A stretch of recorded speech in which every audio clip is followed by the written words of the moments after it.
हमारे उद्धारकर्ता और जीवित परमेश्वर प्रभु यीशु मसीह के अतुल्य नाम में आपको अभिवंदन।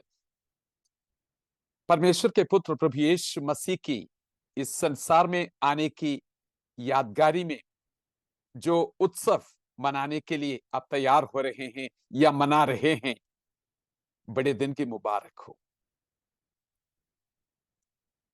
एक घटना मुझे याद है, बहुत साल पहले की बात है।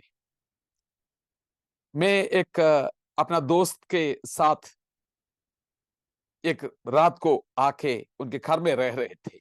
उनका घर जो है, जो रेलवे ट्रैक है, उसके बिल्कुल पास में ही था। तो सुबह उठ के मैंने अपने दोस्त को पूछा कि तुम लोग यहाँ पे कैसे सोते हैं भाई? तो उन्होंने पूछा, जैसे सब लोग सोते हैं ऐसे हम भी सोते हैं। क्या क्या मतलब है आपका?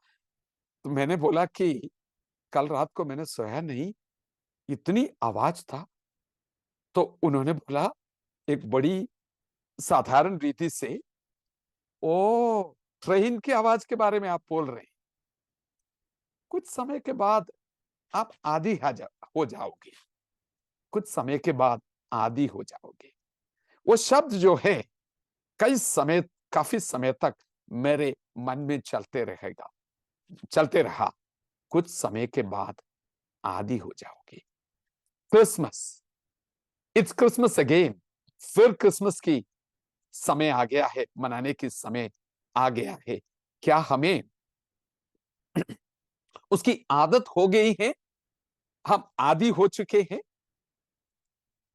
एक बहुत बड़ी प्रचारक थे, एक बैप्टिस्ट प्रचारक वो था, वैंस हावनर करके। तो एक बार उन्होंने जिप्सी स्मिथ करके, एक परमेश्वर का दास, एक इवेंजलिस्ट था, सुसमाचार प्रचारक थे। करीब 87 साल तक वो जिया और 70 साल तक बड़ी जोशीले रूप में सुसमाचार के प्रचार वो करते रहा। तो वैंस हावनर ने उनसे यह सवाल पूछा कि आपकी ताजगी और जोश की रहस्य क्या है? 70 साल से आप ये प्रचार कर रहे हैं, आज भी आपका जोश और ताजगी ये कम नहीं हो रहे। उन्होंने एक सिंपल सी जवाब दी। उन्होंने बोला कि इसका रहस्य ये है, मैंने आश्चर्य कभी नहीं खोया। मैंने आश्चर्य कभी नहीं खोया। I have never lost the wonder. ना सिर्फ उसका नाम अद्भुत है, उनके विषय में सब कुछ हमें आश्चर्यचकित करते हैं। मेरे प्रियो, आज की संदेश एक खास संदेश है, क्रिसमस के साथ जुड़े हुए।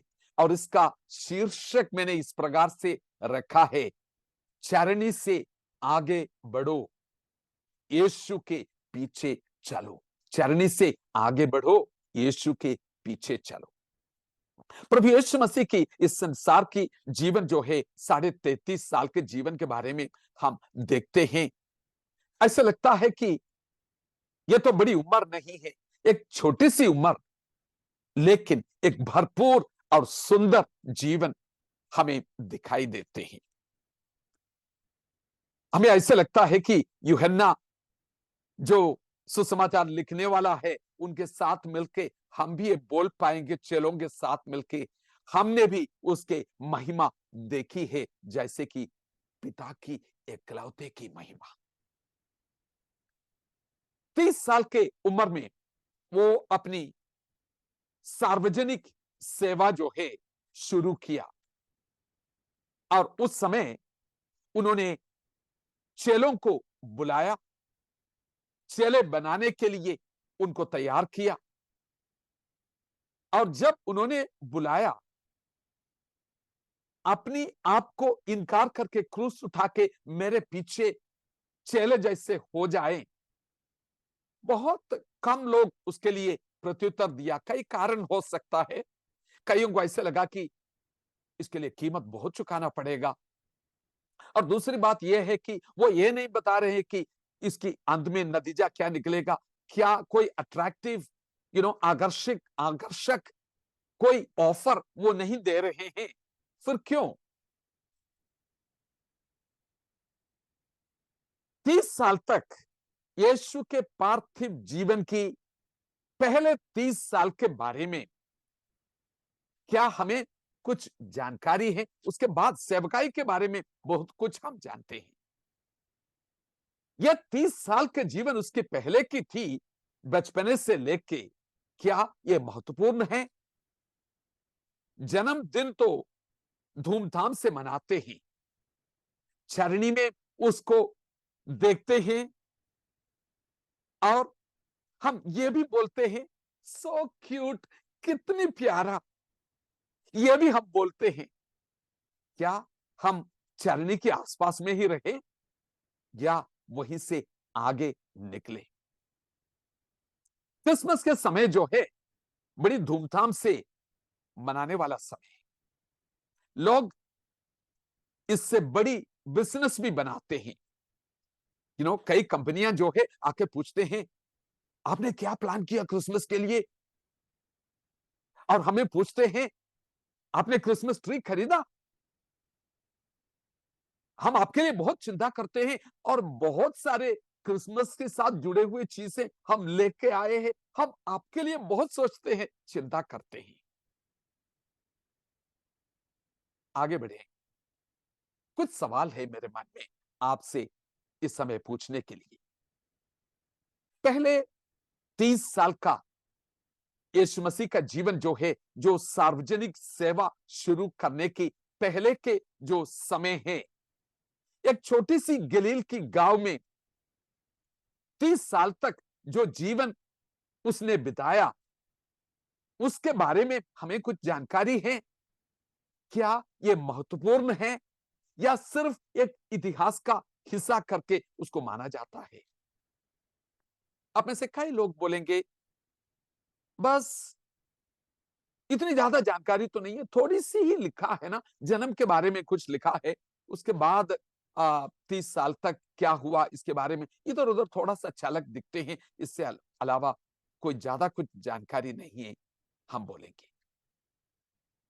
खास करके मसीही लोग जो प्रेरितों की अपोस्टल्स क्रीड करके जो हम रटते हैं, उसी में हम इस प्रकार से बोलते हैं कि पवित्र आत्मा के द्वारा कुंवारी मरियम से जन्म लिया, पुन्तियुस पिलातुस की हाथ में उन्होंने कई दुख उठाया, वो मारा गया, गांठा गया और तीसरा दिन जी उठा। कुंवारी मरियम से जन्म हुआ, उसके बाद सीधे वो दुख उठाया, मारा गया, गाढ़ा गया। उसके बीच वाली हिस्सा जो है, ऐसा लगता है कि हमने छोड़ दिया है। इसका कुछ खास कारण है, क्योंकि महत्वपूर्ण बात उद्धार के लिए जन्म हुआ जन्म किया मसीह जो है, दुख उठाया, ये उद्धार के साथ बहुत महत्वपूर्ण जुड़े हुए बात है। लेकिन सवाल इस चीज की है कि सुसमाचार के लिखने वाले जो है, इसके बारे में अच्छा वर्णन क्यों नहीं किया? और कई जो जाने माने लोग हैं, वो बोलते हैं कि वो 30 साल को एक किस्म से हम खामोश साल, साइलेंट ईयर्स करके मानते हैं। क्या सचमुच में वो साइलेंट, खामोश साल थे? क्यों वो साइलेंट थे? अगर ऐसे है तो उसकी चुप्पी से कई लोग परेशान हुए, हम जानते हैं। पिलातुस जो है, वो खुद जो है बहुत परेशान हो गया था उसकी चुप्पी से, और पूछा कि आप जवाब क्यों नहीं देते?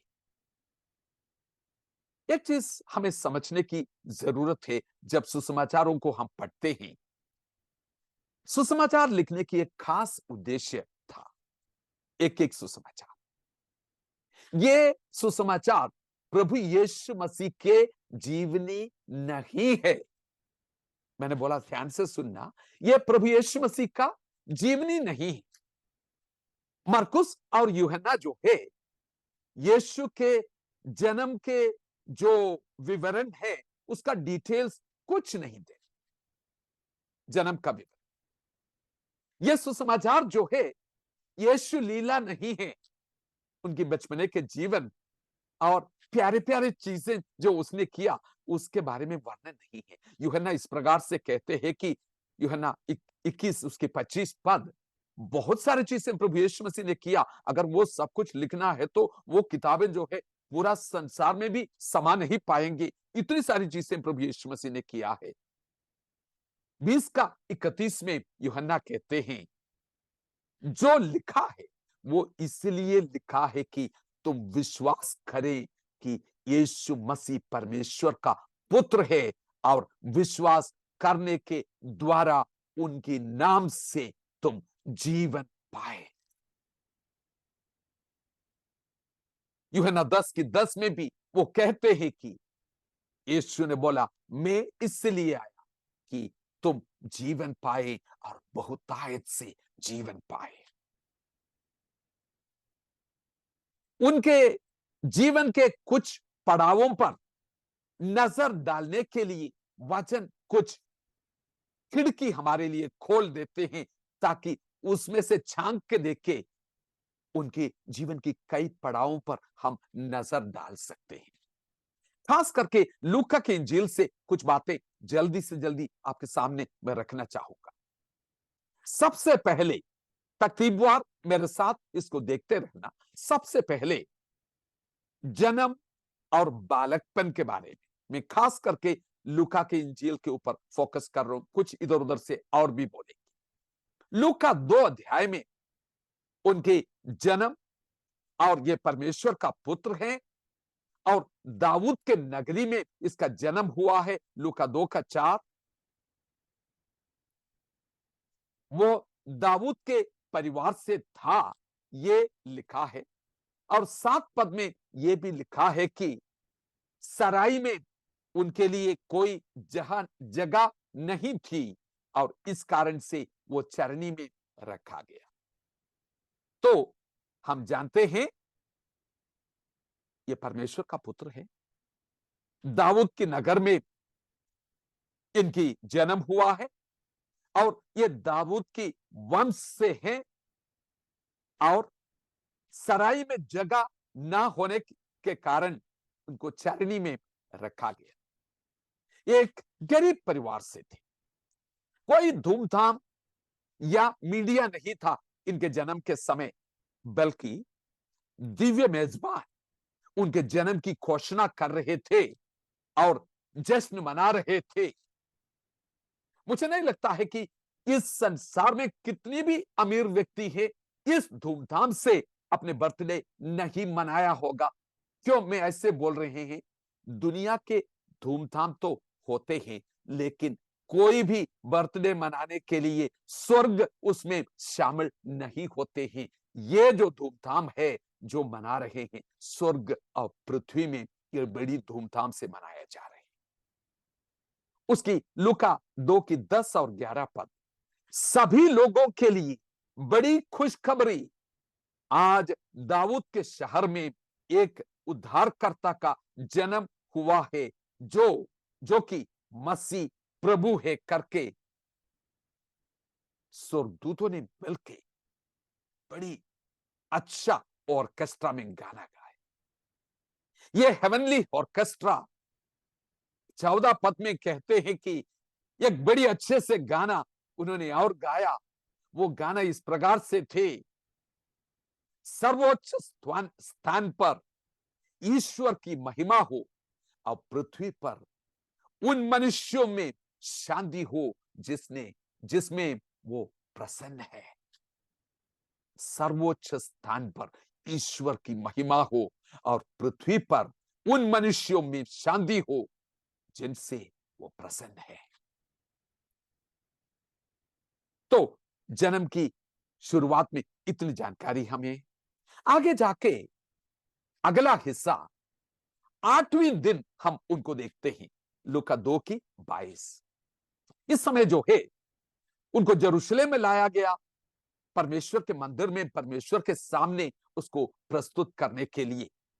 मूसा के व्यवस्था के अनुसार, लेवी व्यवस्था उसकी 12 अध्याय की 8 पद में जिस प्रकार से लिखा है, होम बलि के लिए 1 वर्ष का मेमना और पाप बलि के लिए कबूतरी को लेके आना है। इसी के साथ कुछ बलिदान भी चढ़ाना पड़ते हैं।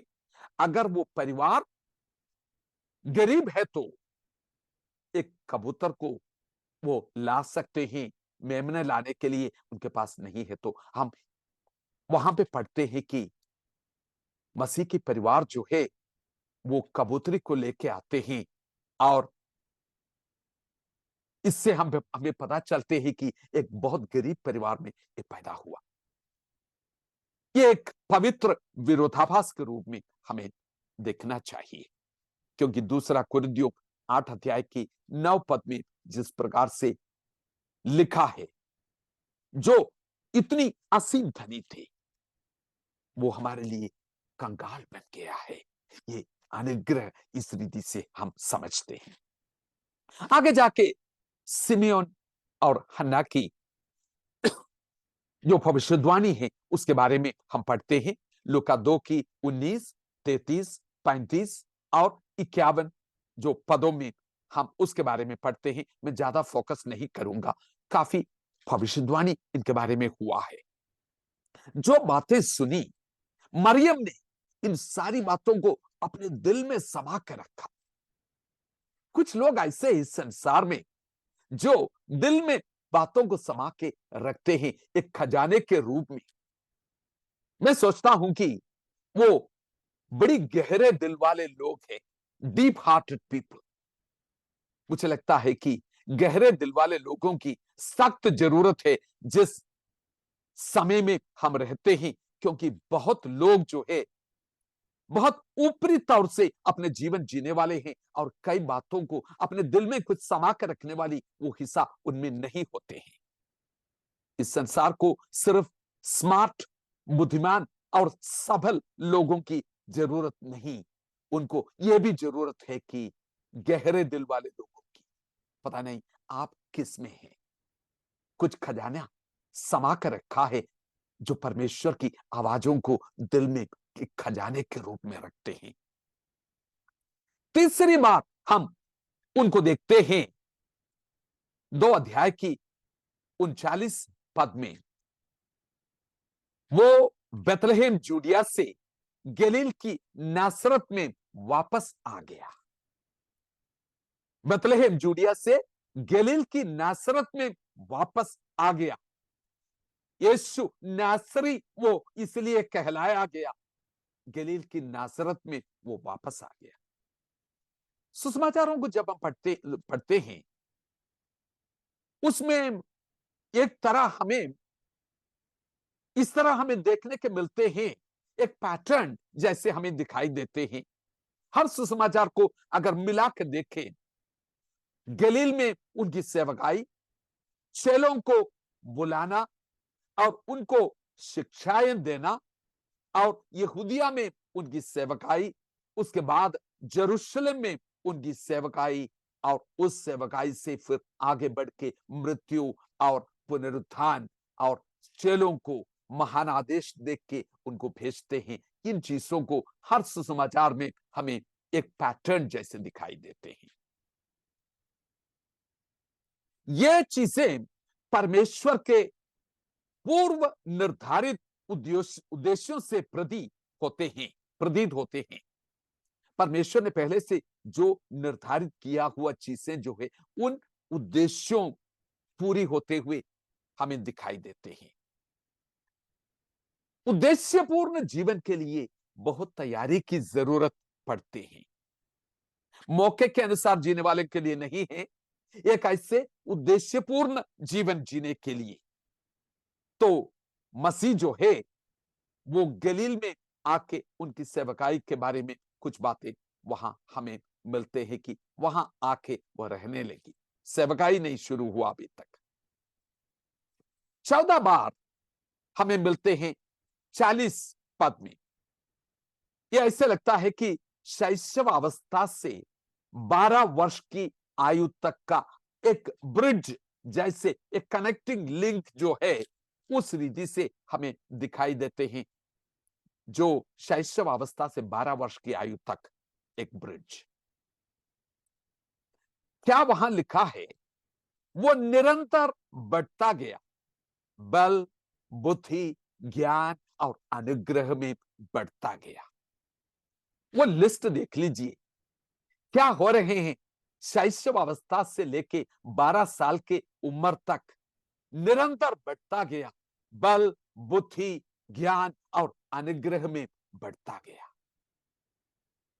मैं जब ये पढ़ रहा था, मैं सोच रहा था, क्या हमारे माँ बाप के रूप में हमारे परवरिश के उद्देश्य यही होते हैं कि हमारे बच्चे इस रीति से बढ़ने की एक वातावरण हम पैदा करें, या इसी में हमारी जोश लगी रहे, उद्देश्य लगी रहे, सिर्फ उनको एंट्रेंस के लिए तैयार करने के लिए नहीं, कुछ और बढ़कर तैयारी के लिए, क्योंकि एक उद्देश्यपूर्ण जीवन के लिए तैयारियां होते हैं। छोटी सी बात मैं ये भी बताना चाहूंगा, जिस परिवार में यीशु मसीह की परवरिश हुई, यूसुफ का क्या रोल था, इस क्या भूमिका थी इस कहानी में यूसुफ का, जिस परिवार में उनका पालन पोषण हुआ। नए नियम जब हम पढ़ते हैं, दो वंशावली हमें दिखाई देते हैं। मत्ती जो है, इब्राहिम से लेके दाऊद और वहीं से लेके यीशु तक जो कनेक्शन है वो लेके आते हैं अपनी वंशावली में। इब्राहिम से शुरू होते हैं, ध्यान दें। तो जो इब्राहिम की वायदे के लोग जो है, सिर्फ उन यहूदी लोगों के लिए, इब्राहिम की वायदे के अंदर आने वाले लोगों के लिए ज्यादा जोर वहां पे दिया गया है। लेकिन लूका जब अपनी वंशावली सामने रखते हैं, वो यीशु मसीह से लेके उसको कनेक्ट करते हैं आदम तक, और उसके बाद बताते हैं कि आदम जो परमेश्वर के संतान था। इसका मतलब है कि लूका जो है सारे मानव जाति के लिए ये खुला रखते हैं, यहूदी और अन्य जाति सबके लिए वो रास्ता खोल कर रखते हैं और वो कनेक्शन को लेके आते हैं। लेकिन ये दोनों इस बात को जाहिर करते हैं कि यूसुफ जो है दाऊद के वंश में एक इंसान था, दाऊद के वंश से ये आए हैं। यह भी भविष्यवाणी के अनुसार है। हालांकि हम जानते हैं कि ये परमेश्वर, यीशु मसीह जो परमेश्वर का पुत्र है, लेकिन इसी घराने में, दाऊद के घराने में जन्म लेना उनके लिए जरूरी है। भविष्यवाणी को पूरा करने के लिए वो यूसुफ एक पिता के रूप में जब आते हैं, वो इसके लिए महत्वपूर्ण बनते हैं। लूका कहते हैं 3 अध्याय के 23 पद में, यूसुफ का संतान जैसे वो माना जाता था। सचमुच में हम जानते हैं कि यह परमेश्वर का पुत्र है, लेकिन गलील में, उनके आसपास के इलाके में जो लोग इनको माना जाता था, यूसुफ का संतान है, वो बड़े का बेटा है। लूका कहते हैं कि मेरी मती मती एक्चुअली इस प्रकार से कहते हैं, मेरी जिसका पति यूसुफ था, उनके यूसुफ को मरियम की पति के रूप में प्रस्तुत करते हैं। लेकिन लूका कहते हैं कि सारे लोग इसको यूसुफ का संतान के रूप में माना जाता था। यूसुफ का भक्तिपूर्ण जीवन एक नमूना और चुनौती हमारे सामने रखते हैं। यूसुफ के बारे में खास करके मत्ती की इंजील में जो विवरण दिया गया है, उसमें से कुछ झलक में आपके सामने रखना चाहूंगा, इस उद्देश्य से कि कैसे एक पिता, एक मानुषिक पिता के परवरिश में यीशु मसीह बढ़ता गया। यह यूसुफ जो है, पहले लिखा गया है मत्ती 1:19 में, एक धर्मी पुरुष था, एक धर्मी पुरुष। इसका उम्र कितना था जब ये शादी जो हो रहे हैं, या विवाह की निश्चय हो गया है मरियम के साथ? क्रेग कीनर जो एक टीकाकार है, वो इस प्रकार से साफ कहते हैं कि 18-20 साल के आगे नहीं, उसके अंदर एक टीनेजर के रूप में देखो, 18-19 साल की अंदर की एक व्यक्ति। मेरा कहना कि तात्पर्य क्या है, भक्तिपूर्ण जीवन के लिए किसी का उम्र कोई बाधा नहीं रखते। भक्तिपूर्ण जीवन के लिए उम्र कोई बाधा नहीं रखते। ये नहीं है कि उम्र बड़ा हो गया, 30-40 साल का हो गया, तब ये धर्मी पुरुष बना। नहीं, टीनेज में भी आप एक धर्मी जीवन जी सकते हैं, एक जवान के रूप में एक धर्मी जीवन जी सकते हैं। और इसके बारे में आगे ये लिखा है कि सचमुच में एक बहुत दयावंत व्यक्ति था। देखो यूसुफ का कुछ गुणों को देखो, एक दयावंत व्यक्ति। ये नहीं चाहता था उससे मरियम को सार्वजनिक रूप से अपमानित करें, क्योंकि इनका विवाह अभी तक नहीं हुआ, सिर्फ निर्णय हुआ है। लेकिन इस समय एक गर्भवती महिला ये बन गई है, सार्वजनिक रूप में इस बात को लेके आया तो बड़ी अपमान हो जाएगी। इतना ही नहीं, यूसुफ बड़ी दुविधा में थे। उस दुविधा के कारण मैं बताऊं, व्यवस्था विवरण 22 अध्याय की 19 से लेके इसकी 21 पद तक आप पढ़ के देख लीजिएगा। ड्यूटोनॉमी 22:19-21। उन दिनों में तलाक देना इतना आसान नहीं था। तलाक तलाक तलाक बोलने से डाइवोर्स हो गया, ऐसे नहीं था। अगर यूसुफ ने एक कन्या के ऊपर गलत इल्जाम लगा दिया तो, अगर यह गलत इल्जाम है तो यूसुफ को क्या करना चाहिए? व्यवस्था के अनुसार 100 शेकेल चांदी जो है लड़की की पिता को उनको देना पड़ेगा, गलत इल्जाम है तो।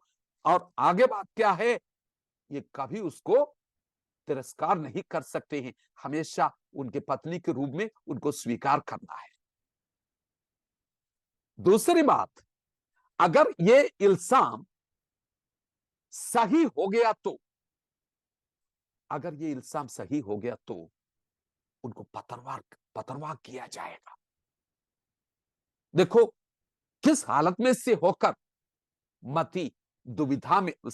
यूसुफ दुविधा में है, बड़ी संघर्षों में से होकर वो इंसान जा रहे हैं, प्रभु मैं क्या करूं, मैं क्या करूं। दयालु परमेश्वर उनकी दुविधा को जानकर उनके पास स्वर्गदूत को भेजते हैं और कुछ जानकारी उनको देते हैं। एक दयालु इंसान। तीसरी बात हम इनके बारे में वचन के अनुसार पढ़ते हैं कि ये अपनी समझ की सहारा ना लेते हुए परमेश्वर के बुलाहट के लिए अपमान सहना और कीमत चुकाने के लिए तुरंत तैयार होने वाला एक आज्ञाकारी इंसान था। मत्ती की इंजील में कम से कम 5 बार जो है इसका जिक्र किया है कि तुरंत आज्ञाकारी वो रहा, एन ओबीडिएंट मैन।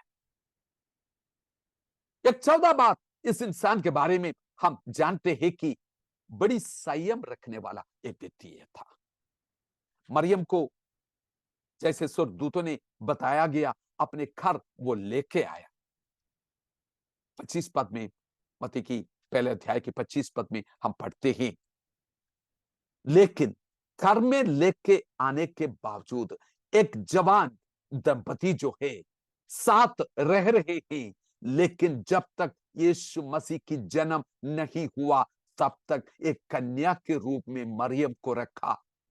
अपने शरीर के द्वारा परमेश्वर को वो आदर किया, महिमा दिया और एक पवित्र जीवन के लिए समर्पित एक व्यक्ति, संयम को रखने वाला एक व्यक्ति। मेरे प्रियो, गहरे विश्वास और निर्णय ऐसे अनुभवों से बनती हैं। जीवन की बढ़ोतरी ऐसे अनुभव निर्णयों उन्हीं के द्वारा बनते हैं। हर कदम परमेश्वर से निर्धारित होते हैं ऐसे इंसानों के जीवन में। और एक बात हम यूसुफ के बारे में पढ़ते हैं, लूका 2 की 48 पद में, लूका में अभी जा रहे हैं, लूका 2 की 48 पद में, तुम्हारे पिता और हम बड़ी चिंताजनक रूप में आपको ढूंढ रहे थे। एक परवाह रखने वाला पिता, बड़ी चिंता करने वाला एक पिता वो था। और ये एक बड़ी जिम्मेदार पिता भी था, बड़ी जिम्मेवारी को लेने वाला पिता, क्योंकि वो सिर्फ जो मोटर बाइक चलाना अपने बच्चे को सिखाने वाला नहीं था, पारिवारिक जो काम होते हैं, बड़े के काम इस परिवार का है, उस काम को एक जिम्मेवार पिता के रूप में रिस्पॉन्सिबिलिटी अपने बच्चों को छोटे उम्र में देने के लिए, उसको उन एरिया में सिखाने के लिए, बढ़ाने के लिए उन्होंने बहुत यत्न किया। ऐसे एक पिता के परवरिश में बढ़ते जाना, पाला जाना एक बहुत बड़ी अनुभव है। एक पवित्र पिता की अच्छा अनुभव यूसुफ में यीशु को मिला। मुझे लगता है कि जब भी यूसुफ के बारे में यीशु सोचते थे, बड़ी अच्छी यादें उनके मन में हैं, क्योंकि सबसे पहले एक सांसारिक पिता की अधीन रहने में उनको बड़ी खुशी हुई। अपने स्वर्गीय पिता की एक झलक इस सांसारिक पिता में उनको मिला। अच्छी अच्छी गिफ्ट उनसे वो पाया, उनकी परवरिश पाया, उन पर भरोसा रखना सीखा। मैं एक सवाल पूछना चाहता हूं, जो पिता मुझे सुनते हैं, क्या हम अपने बच्चों को, अपने परिवार को अपने स्वर्गीय पिता की झलक दिखाने में सक्षम है, कामयाब है? पांचवी बात, आगे बढ़कर जो अगले कदम जब हम उनको देखते हैं, ये 12 साल की उम्र में है। तो ये मैं आपको तरतीबवार बता रहा हूं, बचपन से लेके अभी तक जो है कोई गैप नहीं छूट गया है, हम 12 साल की उम्र में आ गए हैं। लूका 2 की 41 से लेके 52 तक जो पद है, हम पढ़ के देखते हैं, हम देखते हैं कि एक पसहा की पर्व जो यरूशलेम में हो रहा था, यीशु मसीह की माँ बाप जो है और गांव के लोग सब मिलके एक कैरावान के रूप में यरूशलेम में आया था पसहा की पर्व मनाने के लिए। और कुछ समय के बाद जब वापस चले गए थे, मरियम और यूसुफ ने सोचा कि जो गांव से लोग आए हैं उनके साथ यीशु मसीह भी आ रहे होंगे। रास्ते में पता चला कि ये तो कहीं छूट गया है, कहीं दिखाई नहीं दे रहे। वापस मुड़ के गया, 3 दिन के रास्ता लगा, वापस मुड़ के जब जाके यरूशलेम में आया और उन्होंने देखा कि ये तो मंदिर में बैठे हैं, 2 की 46 में। और मंदिर में जो रब्बी लोग हैं, टीचर्स है, गुरु लोग हैं, उनके बीच में वो बैठे हैं और देखा कि बड़ी वार्तालाप चल रहे हैं, वो सुन रहे हैं, बड़ी सवालें पूछ रहे हैं। और गुरु लोग, टीचर लोग जो है उनसे बड़ी सवालें पूछ रहे हैं, और जिस रीति से उन सवालों की वो जवाब देते हैं, इनकी समझ, बाप रे, ये चकित करने वाली बात है। वो सुन के बहुत आश्चर्य होते हैं। टीचर्स जो है बहुत चकित हो रहे हैं, इनकी बुद्धि समझ इस उम्र में, 12 साल की उम्र में। यीशु मुड़ के 49 पद में उन लोगों को बोलते हैं कि देखो वो लोग आपको ढूंढ रहे हैं, आपके माँ बाप लोग जो है आपको ढूंढ रहे हैं। वो मुड़ के उनको बताते, क्या तुम नहीं जानते हैं कि मुझे अपने पिता के भवन में रहना है? क्या ये अहंकार पूर्ण एक जवाब के रूप में यह सवाल आपको लगता है? मेरे प्रियो, यीशु मसीह बहुत अच्छे से जानते थे, अपने छुटपन से लेके उनकी इतिहास और उनके भविष्य, ये दोनों वो जानते थे। जैसे यूहन्ना 13:3 में लिखा है, वो कहां से आया, वो कहां जा रहे हैं, इनकी अच्छी जानकारी थी। 12 साल की उम्र में जिस रीति से आपने यीशु को उस मंदिर में रह के जो रब्बी लोग हैं उनके साथ बातचीत करते हुए, उनके सवालों को जवाब देते हुए आपने देखा। इससे आपको एक बात पता चलते हैं, 12 साल की उम्र तक उनकी परवरिश कैसे हुई, क्या ट्रेनिंग उनको मिला, किस रीति से वो बढ़ा, उसका कुछ झलक आपको दिखाई देती है। लेकिन इतनी बुद्धिमान होने के बावजूद, ऐसे जवाब देने के बावजूद 51 और 52 पद को आप देख लीजिए, लूका की 2 की। वो मुड़ के ये नहीं बोल रहे हैं मरियम और यूसुफ को, देखो अब आपने जान लिया कि मैं कैसे इंसान हूं, एक छोटे बच्चे की तरफ मेरे साथ व्यवहार नहीं करना, ठीक है। यीशु ने ऐसे नहीं बोला, वो सुपरमैन की तरफ बात नहीं किया।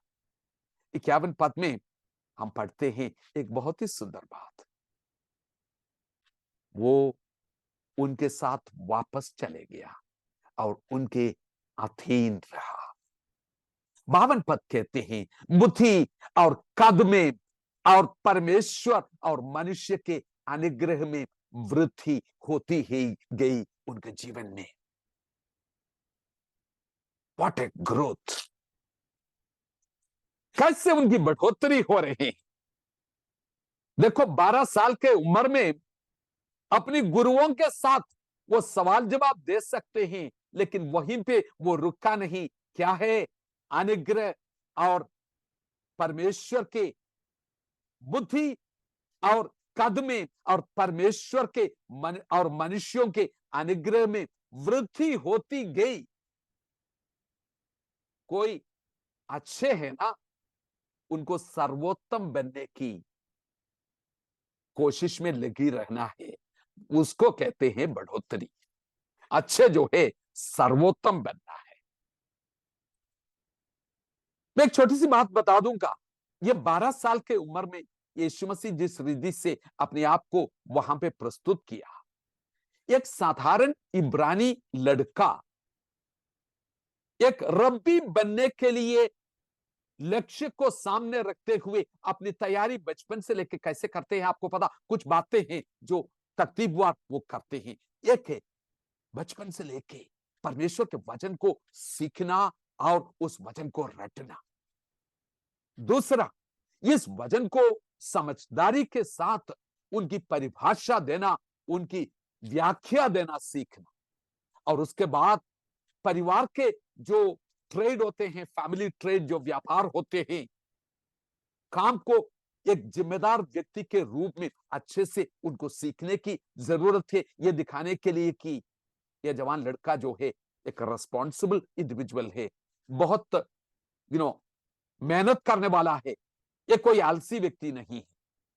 और ये बात भी उनको देखना है कि चारों तरफ इसके बाद बारे में समाज में क्या चर्चा होती है और इनकी गवाही क्या है अपने समाज में।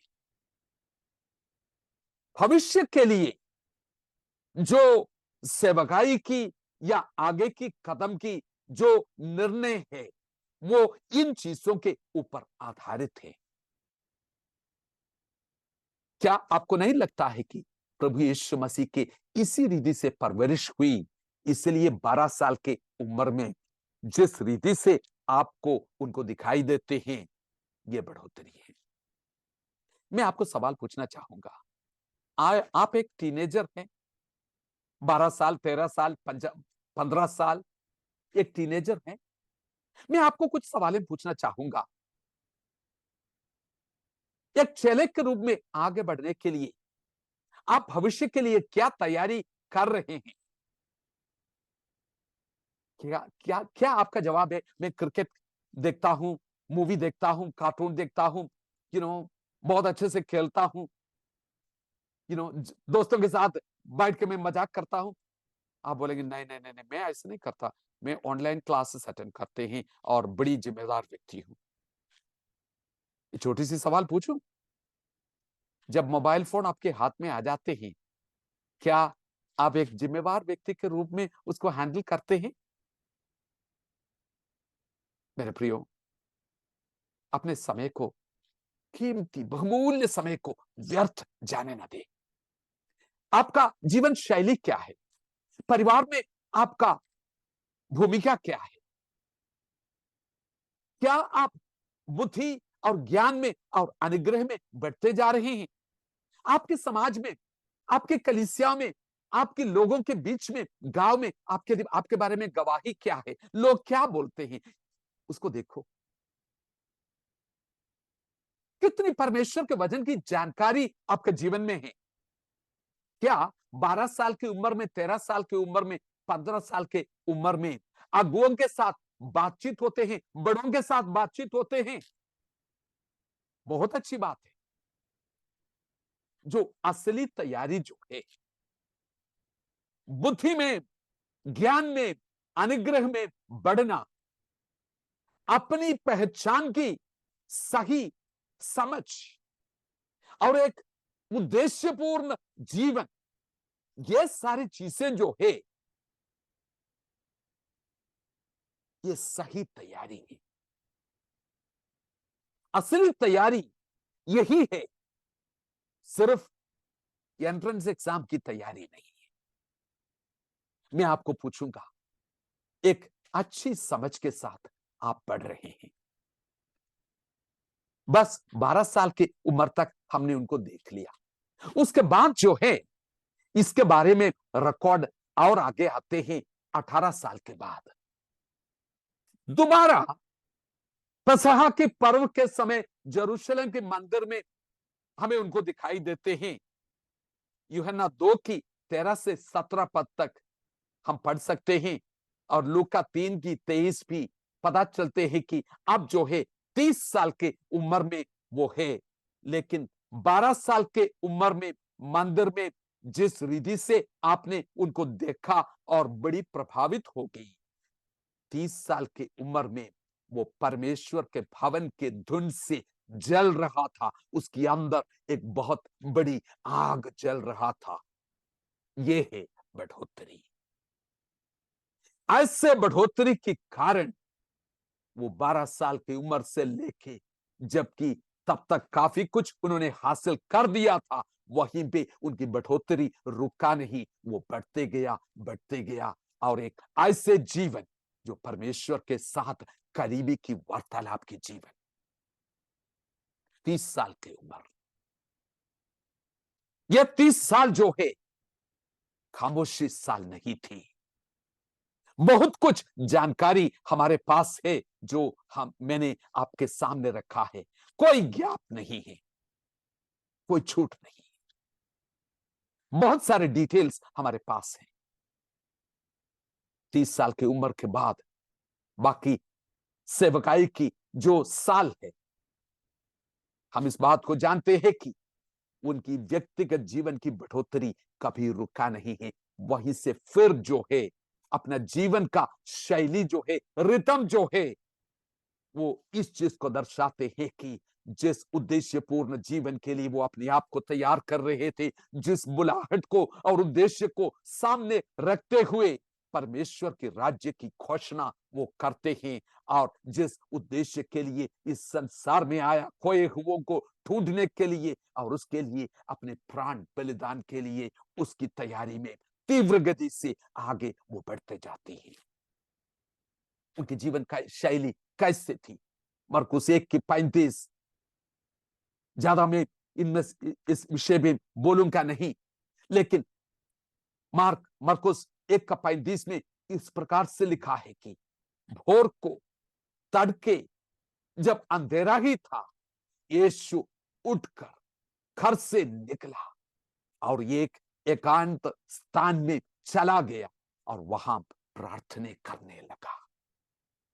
सेवकाई करने वाला एक व्यक्ति सुबह, भोर को, तड़के, जब अंधेरा ही था, उठकर निकला, एकांत स्थान में प्रार्थना करने लगा। खामोशी, एकाकीपन, संगति, परमेश्वर के लिए एक निर्धारित समय और एक जगह और एक संगति, पिता के साथ उनकी वार्तालाप निरंतर चलते रहा। बहुत सारे समय वो सुनने में बिताया, और जो उसने सुना वो ही वो लोगों के सामने रखा। जो उसने देखा पिता करते हुए वो ही उन्होंने किया। ये है उनके जीवन की शैली, ये है उनकी सेवकाई। यद्यपि वो पुत्र था, फिर भी उसने कष्ट सहकर आज्ञाकारिता सीखी करके परमेश्वर के वचन हमें सिखाते हैं। सचमुच में उनका जीवन एक परखा गया जीवन, एक विश्वासी योग्य ठहरा हुआ जीवन, और पिता को महिमा देने वाले जीवन। हर दिन जो है एक उद्देश्यपूर्ण जीवन वो जिया। पिता की इच्छा को पूरा करने के लिए सुबह वो उठा, दिन भर जो है वो ही करते रहा। वो ही अपने चेलों को बुलाते हैं, मेरे पास आ जाओ, विश्राम पाओ, मुझसे सीखो। मत्ती 11:28 मैं आपको पूछना चाहूंगा, ऐसी एक शिक्षक है, गुरु है, क्या आप उनके सामने बैठ के सीखने वाले इंसान हैं? क्या आपकी बढ़ोतरी इस विधि से हो रहे हैं? आपके जीवन की तैयारी किस प्रकार से हो रहे हैं? अगर आपका उम्र जो है 30 साल के आगे है और आप सेवकाई में जुड़े हुए हैं, मैं आपको यह सवाल पूछना चाहूंगा, आपकी तैयारी कैसे चल रही है? इस क्रिसमस में आप क्या कर रहे हैं?